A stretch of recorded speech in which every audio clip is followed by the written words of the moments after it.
Good morning, students. I am Shelly from SGTB Senior Secondary School. आज हम करेंगे राग और थाट में अंतर। जैसे आपको बताया था कि थाट वो होते हैं जिसमें राग उत्पन्न करने की शक्ति होती है, क्षमता होती है, यानी कि जिससे राग बनते हैं। तो राग क्या होता है? जिसकी उत्पत्ति थाट से होती है। वो कैसे होती है? जब हम थाट के स्वरों का तार सप्तक का सा लगाकर उसका अवरोह बना देते हैं। जैसे थाट में क्या होता है? सा रे गा मा पा धा नी के बाद तार सप्तक का सा लगाकर सा नी धा पा मा गा रे सा कर दे तो वो राग बन जाता है। राग वो होता है जो सामने वाले के यानी कि श्रोता के चित्त को आकर्षित करे, उनका मनोरंजन करे, वो थाट होते हैं। तो आज हम इनके अंतर करेंगे।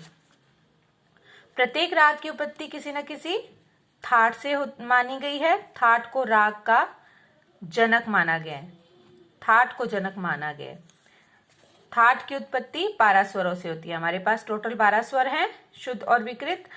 क्योंकि दोनों में से कोई एक ही रूप लगता है तो टोटल 12 स्वर ही यूज होते हैं सप्तक में। राग में कम से कम 5, अधिक से अधिक 7 स्वर होते हैं। जब हम राग गाते हैं तो उसमें कोई स्वर वर्जित होता है, कोई शुद्ध लगा होता है, तो कोई कोमल होता है। तो उसमें कम से कम 5 लगते हैं, 5 से कम स्वर नहीं होते। और ज्यादा से ज्यादा हमारे पास 7 स्वर यूज होते हैं। और थाट में क्या होता है? 7 ही स्वर होते हैं। इसमें ना कम होते हैं ना ज्यादा। राग गाया बजाया जाता है, क्योंकि हम जब थाट के स्वरों का अवरोह कर देते हैं तो वो उसको गाया बजाया जा सकता है। लेकिन थाट को गाया बजाया इसलिए नहीं जाता क्योंकि उसका सिर्फ आरोह होता है, अवरोह नहीं होता है।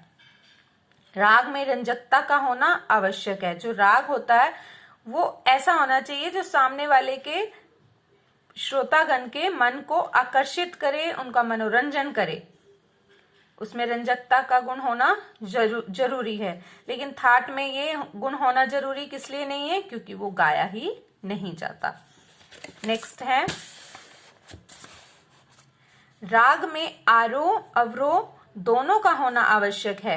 क्योंकि राग में अवरोह नहीं होगा तो वो गाया बजाया नहीं जाएगा, और थाट में सिर्फ आरोह होता है। राग में वादी संवादी गायन समय पकड़ न्यास के स्वर आदि का होना आवश्यक है। जब हम राग याद करते हैं तो उसके परिचय में होता है राग का नेम, थाट का नेम, वादी संवादी स्वर, गायन समय पकड़ न्यास के स्वर, ये सब होते हैं। लेकिन थाट में ये सब नहीं होते। राग में स्वरों का क्रमानुसार होना आवश्यक नहीं है, क्योंकि राग में वक्र स्वर भी होते हैं। अब राग में हम कुछ स्वर वर्जित भी कर देते हैं तो वो क्रम के अनुसार वैसे ही नहीं हो सकते, तो उनका क्रम टूट जाता है। इसलिए इसमें क्रम का होना आवश्यक नहीं है। लेकिन थाट में 7 स्वर क्रम से ही होंगे, सा रे गा मा पा धा नी। इसमें एक भी स्वर छूटेगा नहीं, सिर्फ उसका रूप चेंज हो सकता है। रागों का नामकरण स्वतंत्र रूप से हुआ है, क्योंकि बिलावल थाट से है तो उसके बहुत अलग अलग बहुत सारे नाम हैं रागों के, तो स्वतंत्र रूप से है। लेकिन थाटों के नाम जो फिक्स कर दिए गए वो ही हैं। थाटों का नामकरण उनसे उत्पन्न किसी प्रसिद्ध राग के आधार पर हुआ है। थाटों का नामकरण जो है जो उनसे उत्पन्न राग है बिलावल, तो बिलावल के नाम पर बिलावल ही राग है सबसे पहला। तो उसके बाद अलग स्वतंत्र रूप से नाम है। जो मेन है 10 उनके सेम नाम, सेम थाट हैं और सेम ही राग हैं। राग में एक ही स्वर के दोनों रूप एक साथ प्रयोग नहीं होते। कुछ राग इस नियम के अपवाद अवश्य हैं। राग में भी एक ही स्वर के दोनों रूप एक साथ प्रयोग नहीं होते। या तो उसमें राग में स्वर का शुद्ध रूप होगा या उसका कोमल रूप होगा। लेकिन कभी कभी कुछ राग ऐसे भी होते हैं जिसमें दोनों रूप भी हो सकते हैं। कभी कभी होते हैं, हमेशा नहीं। थाट में स्वर का एक ही रूप होगा, या तो शुद्ध या तो कोमल। राग में किसी ना किसी रस की अनुभूति अवश्य होती है, ये रसयुक्त होता है। अब रस जो हम सुनते हैं उसमें कोई ना कोई रस जरूर होगा, चाहे वो कोई भी रस हो। उसमें जैसे नवरस होते हैं, 9 रस तरह के रस होते हैं। हम कुछ भी सुनते हैं तो उसी तरह का, जिस तरह का हम सॉन्ग सुनते हैं वैसे ही इमोशंस हमारे अंदर आते हैं, तो उसको बोलते हैं रस। थाट रसहीन होता है।